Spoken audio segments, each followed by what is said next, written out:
Did they? They must have retaliated somehow, right?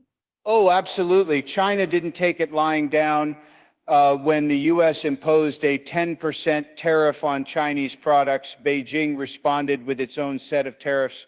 This tit-for-tat escalation is what led to concerns about a full-blown trade war, and that's where things get really tricky. Um, so what does a trade war even look like? I mean, it sounds like a battle, but with tariffs instead of weapons.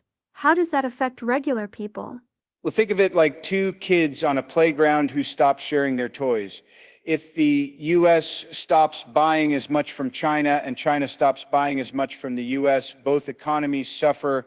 Farmers in the U.S. might lose out on selling soybeans to China, while Chinese manufacturers might lose out on selling electronics to American consumers. It's a lose-lose situation in many ways. Wow, that's a great analogy. So it's not just about jobs, it's about entire industries being affected. But what about the fentanyl crisis Trump mentioned? How does that tie into all of this? Great question. By allowing synthetic opioids to be shipped into the country, he used this as another reason to pressure China into changing its trade practices.